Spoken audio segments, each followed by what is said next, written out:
Welcome to Arrows on Air, presented by Tomorrow's Air. I'm Christina Beckman, and this is a show about the other sides of climate action.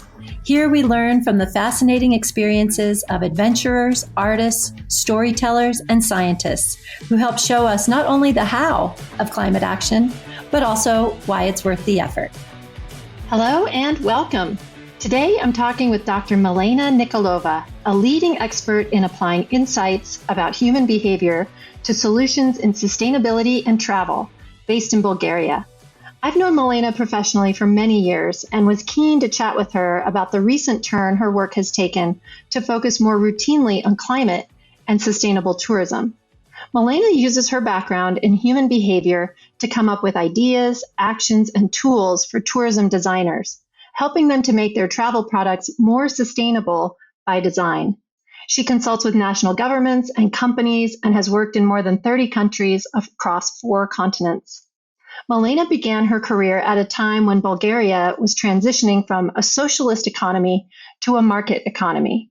I had to look this up, but it was only June of 1990 when multi-party elections were held, the first since 1939. So it's fascinating to learn how Milena's early work in human behavior and psychology was first applied in this political context in her home country, helping to set up non-governmental organizations that provide numerous support functions in a community, which were all lacking at the time Bulgaria was emerging from Communist Party rule. Today, she runs an advisory practice called Behavior Smart.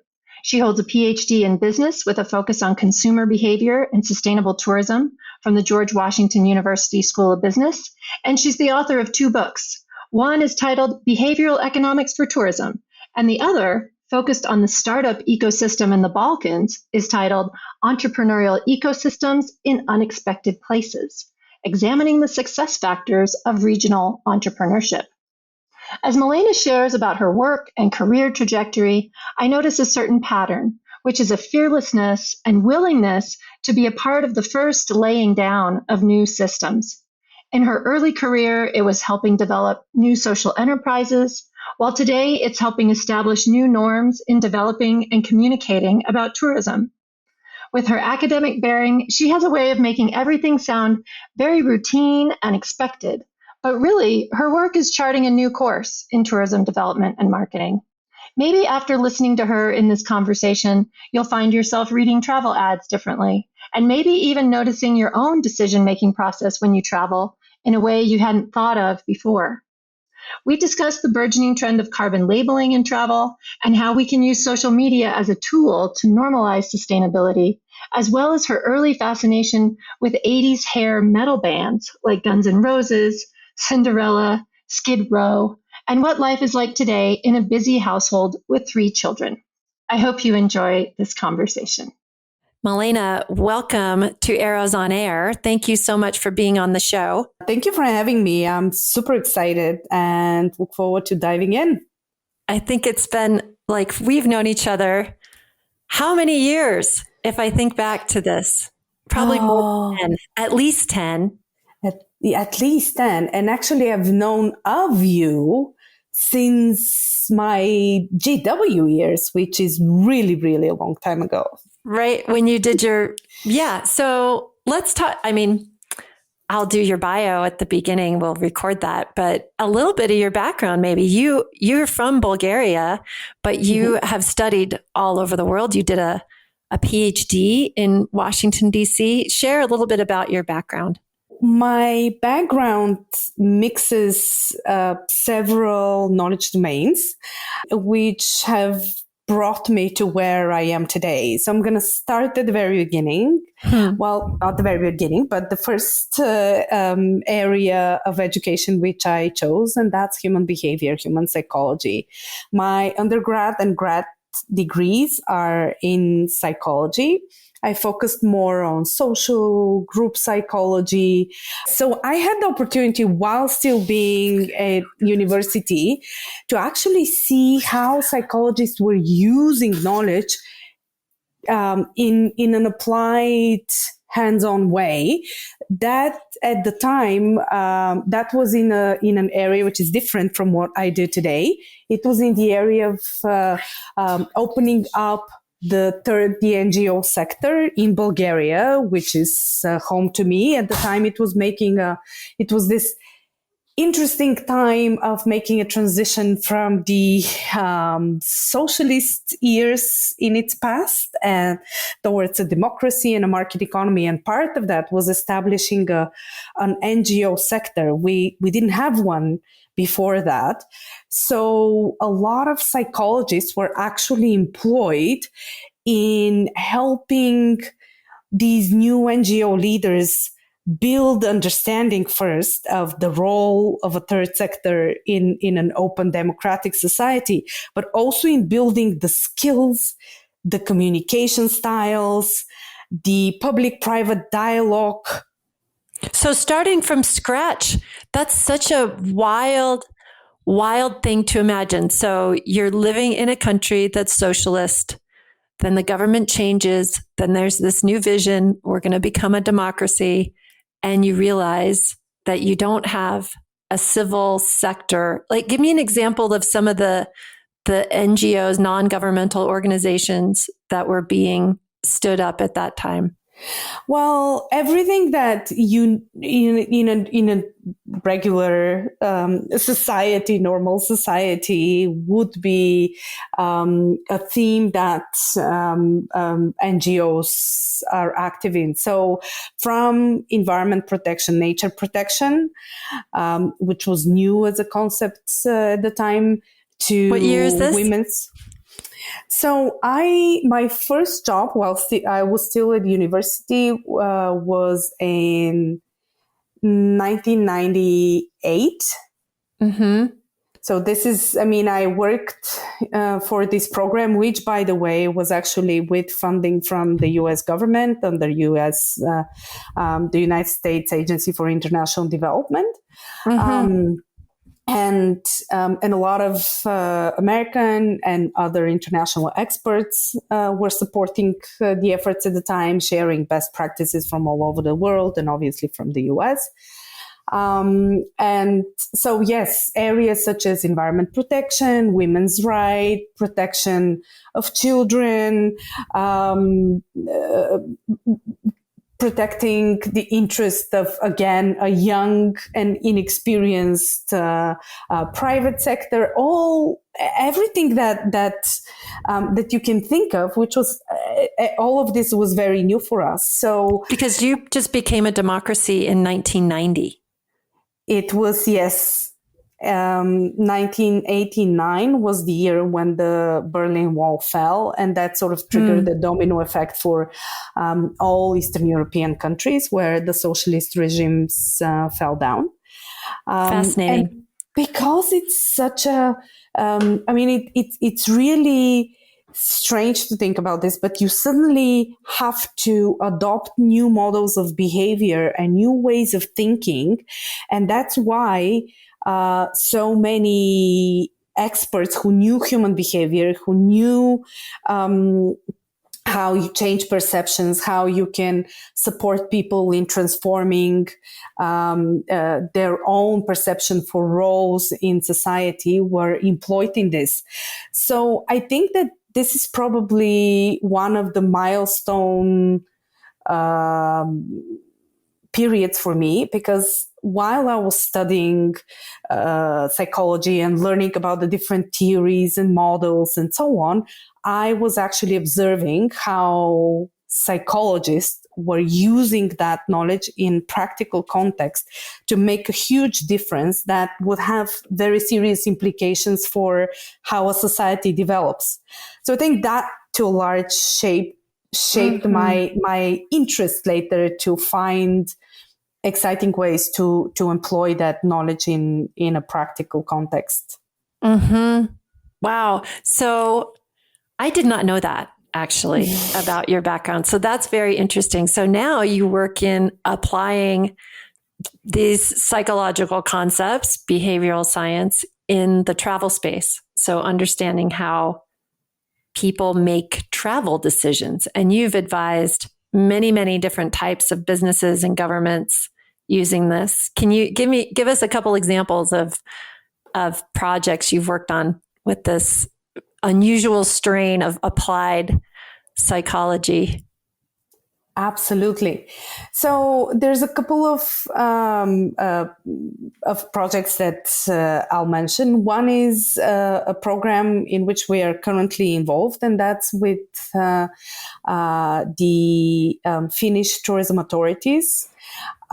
Finland, for those of you who are following climate action dynamics, especially in the travel sector, would know that Finland is one of the most ambitious destinations and countries in general in terms of climate action. On national level, it has adopted a lot of policies and action plans with resources and expertise to move the entire country towards net zero goals, very ambitious net zero goals.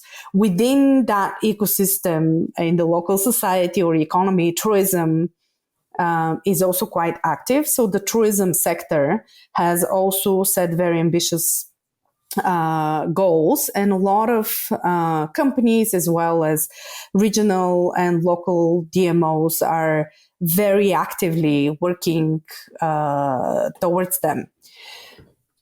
In fact, Finland is the country with the largest number of signatories of the Glasgow Declaration, as far as I know. So, and that is the Glasgow Declaration is a tourism industry pledge that governments and businesses sign, saying they're committing to developing climate action plans, right? Absolutely. Yeah.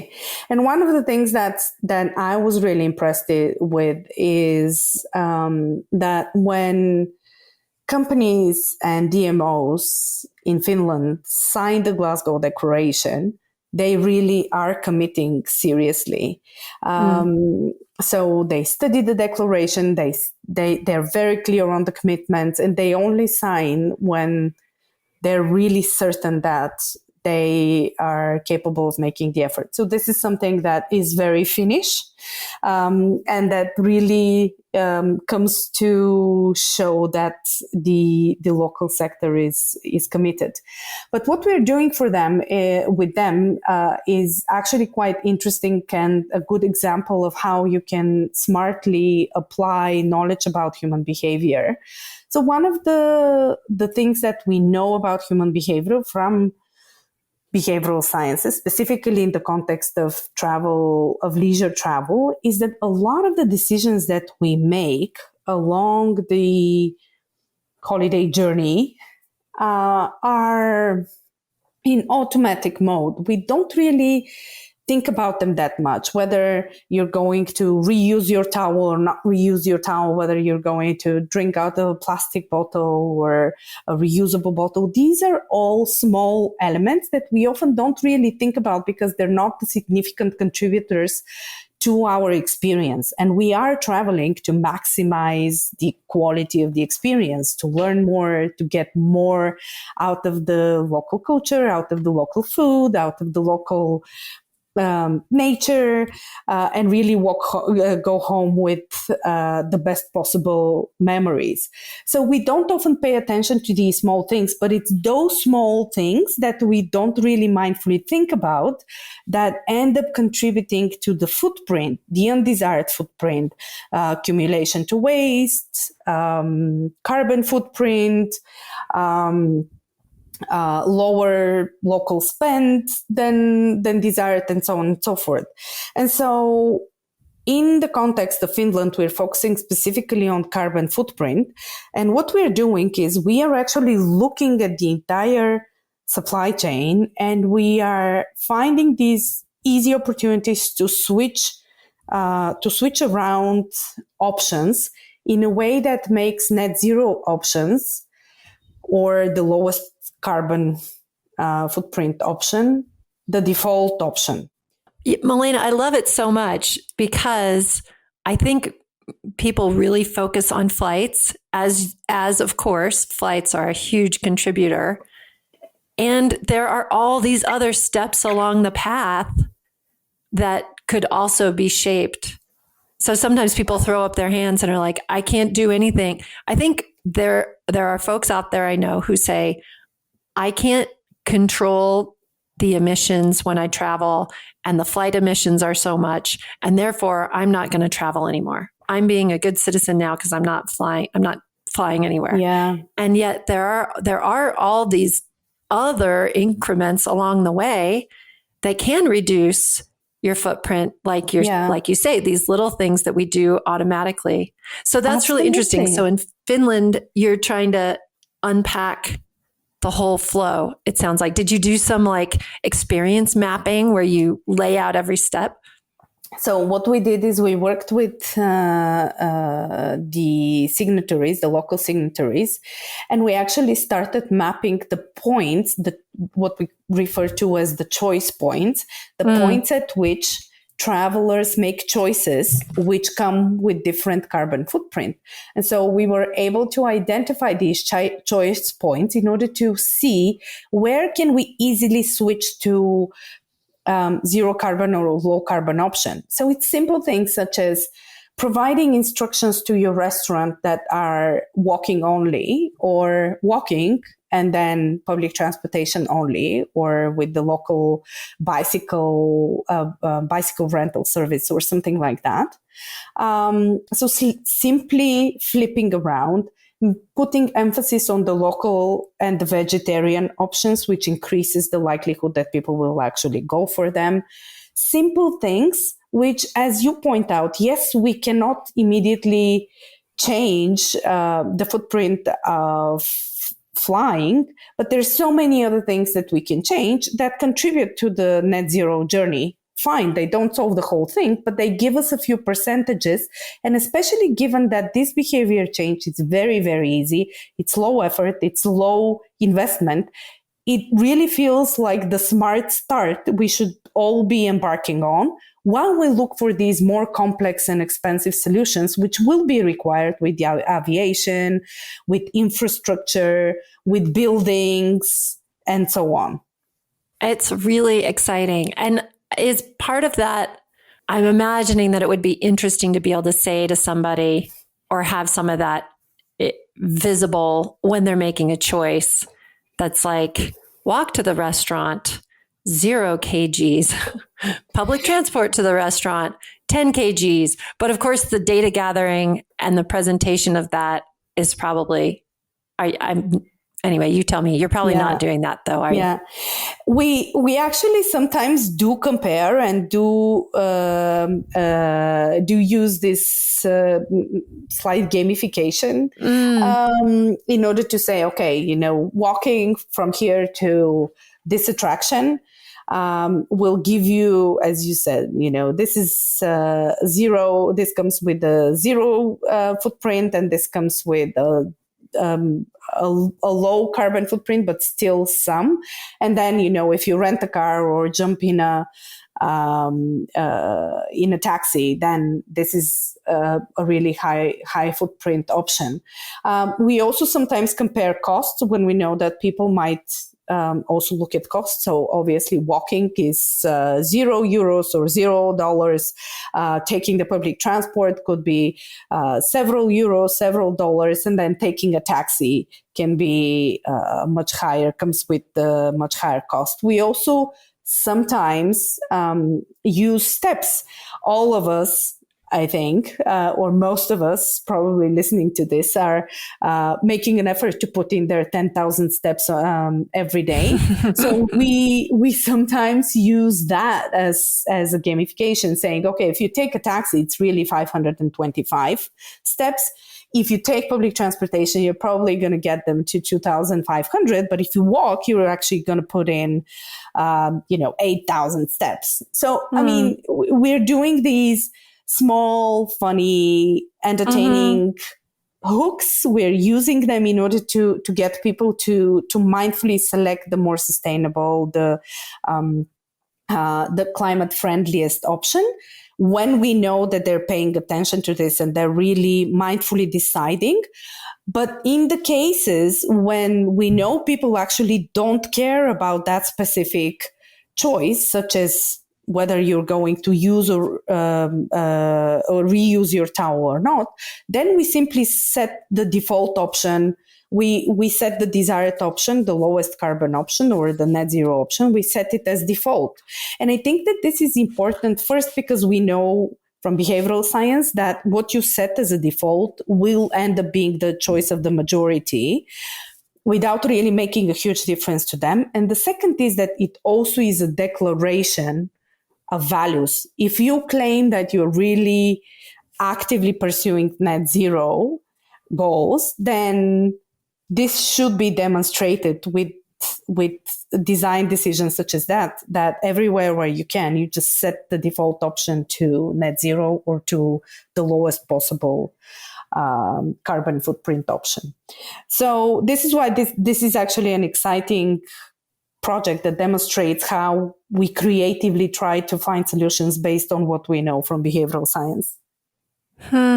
It's so great. I think the movement in some corners of travel for carbon labeling is really fascinating. I know I don't know, I guess the jury is out on how people respond to that, what kind of impact it has, how people get accustomed to it and are influenced by it. On part of me, one half of my brain is like, I don't want people to feel guilty about traveling. I want them to be forward focused on transforming travel though. And it's true that you probably aren't going to have a transformation mindset if you don't see that there's any problem. So exactly. The labeling is pretty vital, isn't it? It is, and so it is, and it isn't at the same time. When people don't care about this, whether you're going to put a label or not will not make a big difference. Now, that doesn't mean that first there's an increasing share of people who care and who might not proactively make an effort, who might not proactively pay more, but they pay attention and they slowly but surely accumulate understanding and sensitiveness towards the importance of this and towards the meaning of the different numbers. Mm-hmm. So I think that we should push for having labels, having footprint estimates where that's possible. They're imperfect. They're sometimes difficult to compare against each other based on the tool that you're using and so on.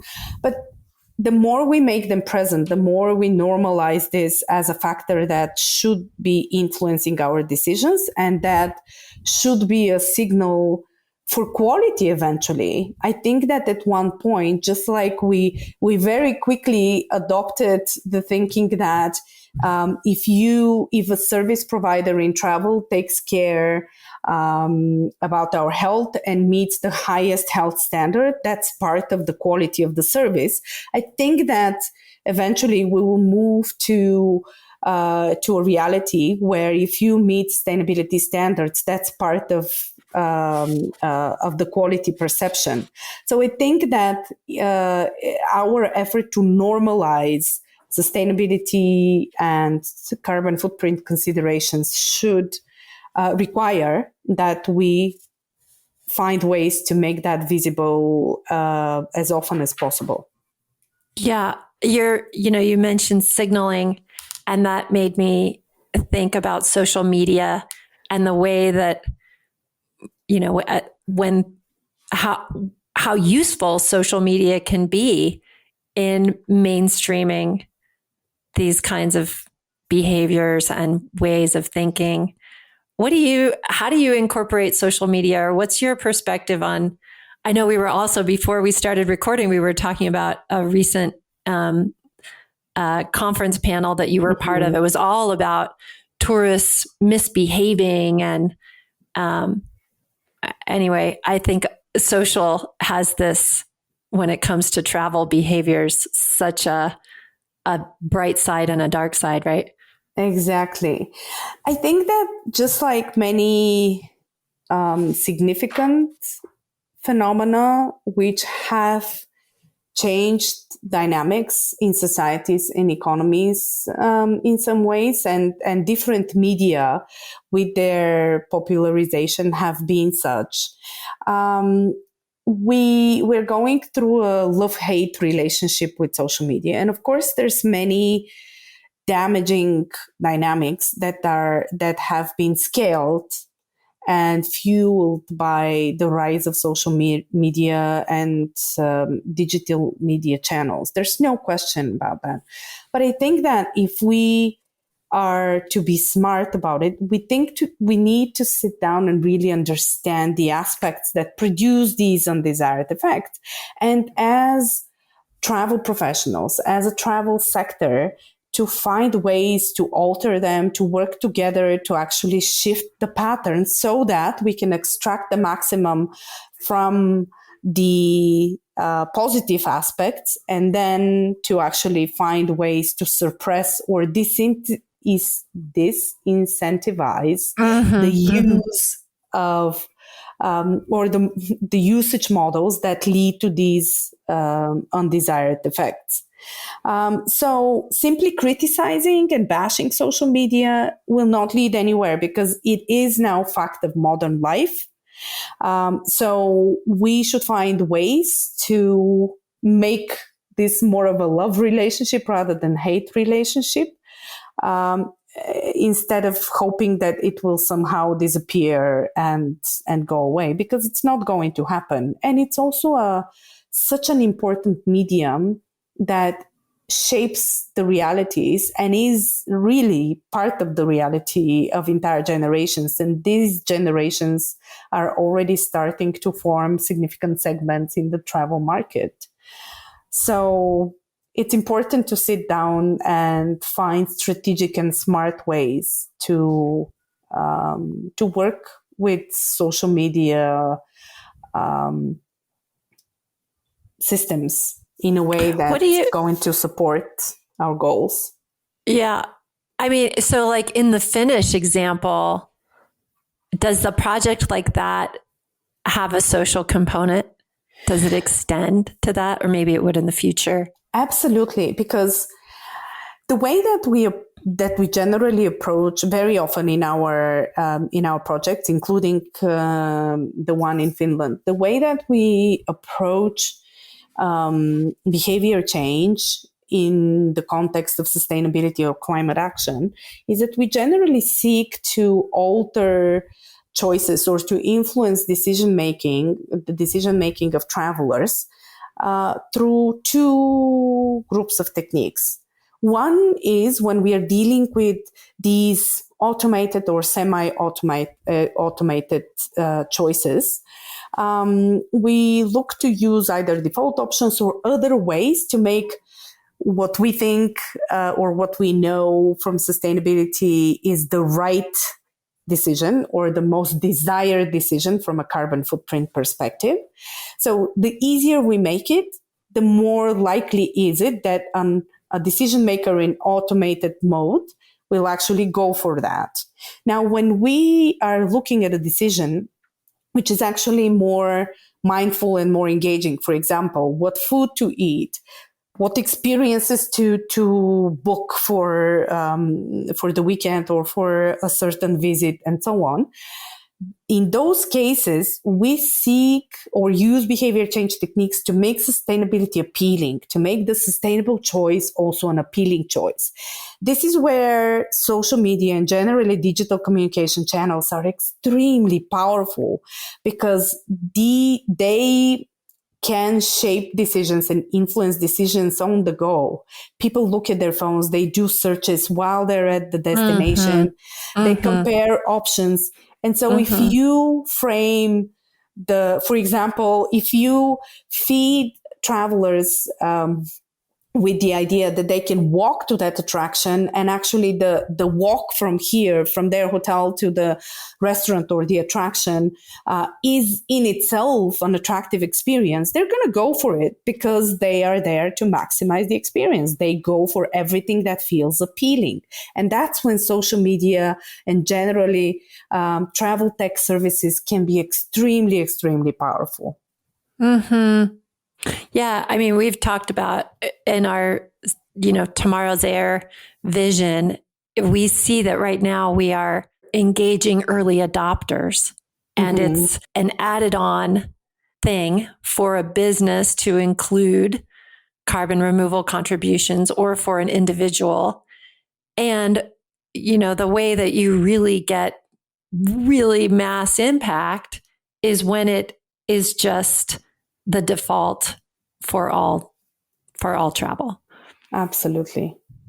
What's your advice? Do you have advice for me, Milena, in terms of communications, or for anybody who's trying to communicate with travelers on the subject of climate conscious travel?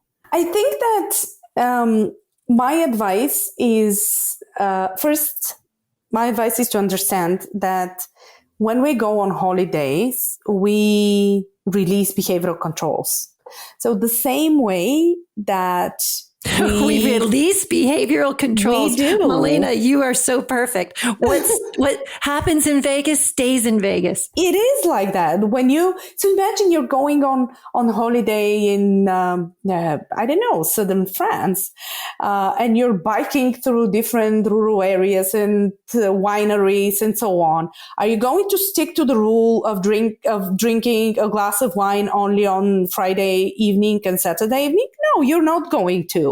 You deviate from that rule, which is for your everyday life, because you're on holiday, because you want to experience more pleasure, because you want to try something new. You want to certainly try local wines and so on. The same way you would eat more sweets and more desserts, the same way you would eat things that you wouldn't normally include in your everyday diet. Now, the same way we deviate from our sustainability behavior. So even if you are this responsible, committed member of society who knows that you have a contribution to make every day to climate action, and you have to try to stick to sustainability living principles, when you go on holiday, you relax about this.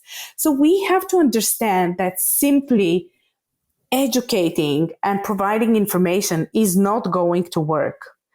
That's why making it easy and switching default options is very, very powerful. And I think that everywhere where that is possible, everywhere where this is not causing requiring huge effort and is not a big change for the traveler that would be disruptive, I think we should just go ahead and do that. Make it easy or set it as default. It's going to make a big difference. And then look at these more complex decision points where we know the traveler is simply not going to go for something because it's the sustainable thing, because they are there to enjoy your destination. They're there to enjoy their experience, to learn new things, to try new things. So everywhere where we can, we should make sustainability appealing, attractive, exciting.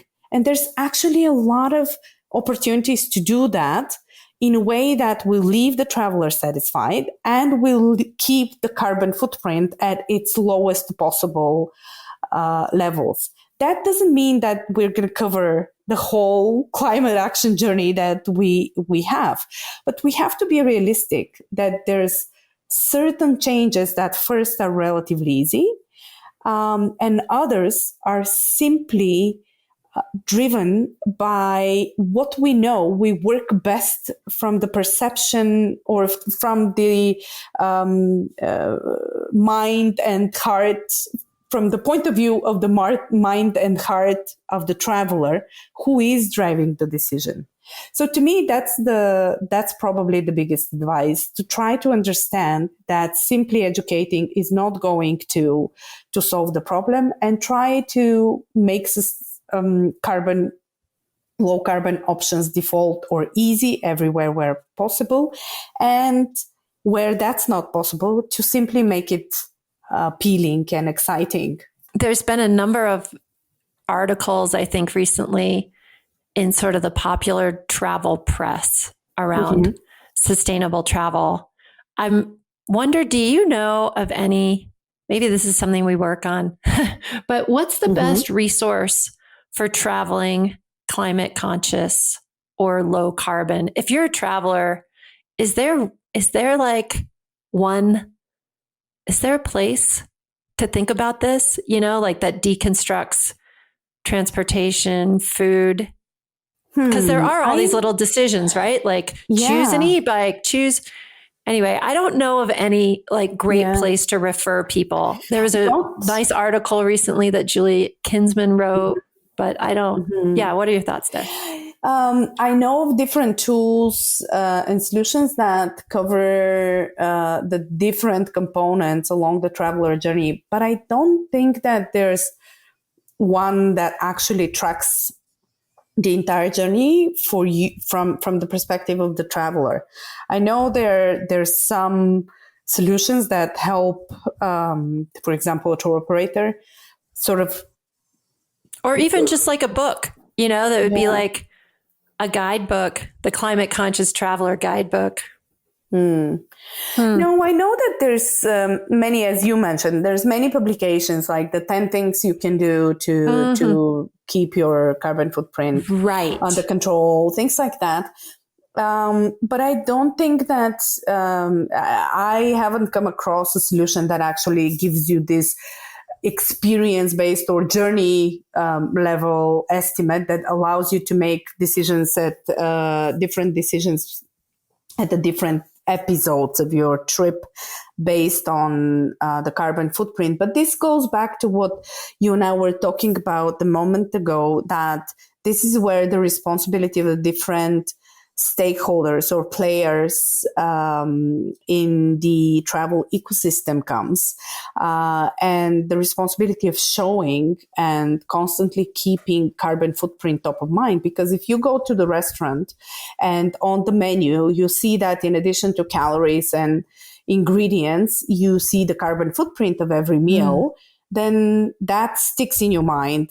Then if you go to Google Maps and you see that the different options of whether you're taking the tram or a taxi or walking come with different carbon footprint in addition to time and maybe cost, then you go to the hotel and you see that, they mention that if you are comfortable with the temperature in the room, they ask you not to actually move the temperature up and down because this actually keeps or optimizes the carbon footprint and so on.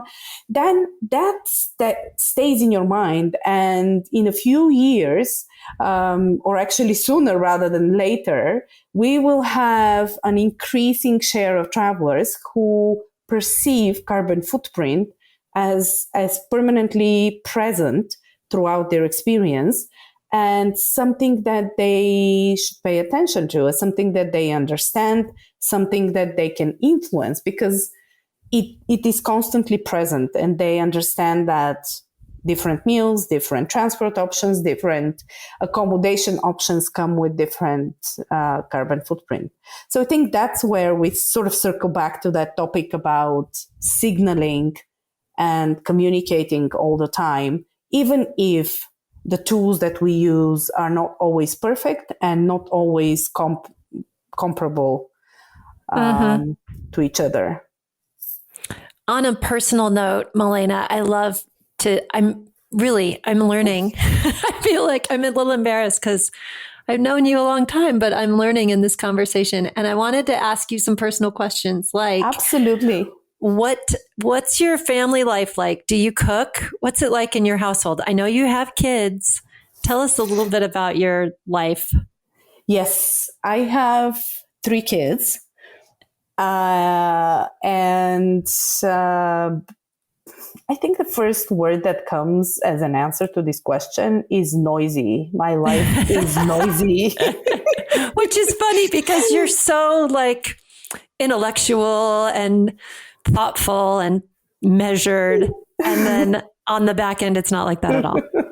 No, it's noisy. It's chaotic. It's I don't want to say unpredictable, but it is, how should I say? It's dynamic. So one of the things that I think I'm using a lot as a skill in my professional life, which especially now that I'm an entrepreneur and started and I'm running my own venture, has been handy, is the ability to adjust on the go. Everyone listening,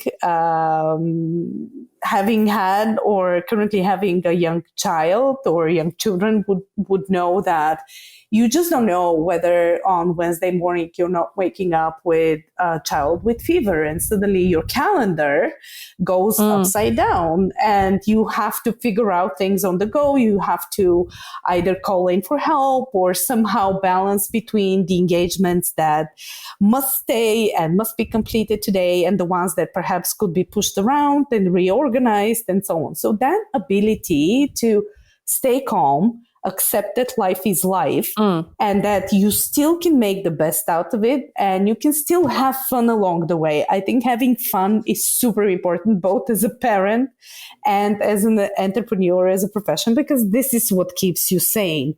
Really, otherwise it can become complicated. So I struggle so much with that. I get so mad. Anyway, I'm working on my breathing. Yeah. I think this is one of the things that I had to learn very quickly. As I mentioned, I have 3 children. The first 2 came relatively quickly one after the other. The first one was very easy, but then when the second joined, that's when the real juggling started. And several times I remember situations when I was super stressed that I suddenly cannot make my meetings on time. I have to push things around. I have to suddenly stay late and do work that I would normally accomplish within the workday and so on. And that's when I realized, okay, I cannot go crazy every time because this is going to be how things are. So I just need to find a way of dealing with this and making the best out of it. And that has been very, very, very helpful. I see that this really helps me now when I'm really growing another baby, so to speak, and that's a new business, a new venture. So this is the how I would characterize my personal family life as noisy, dynamic, but fun. Yeah. So I make a playlist for every Arrows on Air guest. And so I have to ask you also about music. What kind of music do you listen to and what should we put on your playlist? And also you can follow that up with some links if you want, but of course. So when I was more in control of my own music, I used to like rock. So when I was in my young, teenage years and early into university, I was a big Guns N' Roses fan. Yeah. And also, different rock bands, not really on the heavy metal rock side, but the Bon Jovi, the Guns N' Roses, right?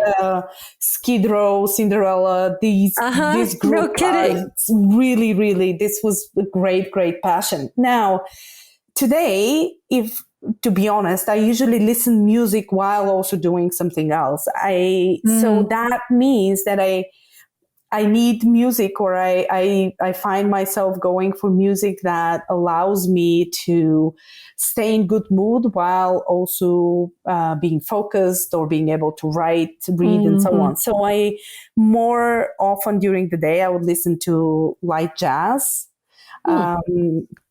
And I find it really stimulating and exciting. And then again, as somebody who combines parenthood with professional life, I actually often listen to new popular music stars, courtesy of my teenage daughters. Right. So what are they listening to? Are they Swifties? I am just going to say that in 10 days, I'll be attending Harry Styles' music concert. Which as you can imagine, super is fun. not my choice. But I bet it's fun. I like some songs. Absolutely. That's what I'm saying. It's actually when the music in my car is not controlled by me, I could either get irritated or I could actually use it as an opportunity to learn more about contemporary stars and find that, just like you were saying, I actually enjoy some of the songs. They're cool, they're nice. So I'm actually pretty curious about that experience and look forward to that. That's awesome. Milena, thank you so much for your time today. Thank you so much for having me. I really enjoyed the conversation. I also learned, and I am also so excited about the things that you're doing with Tomorrow's Air, because they're front runner. They're pushing the boundaries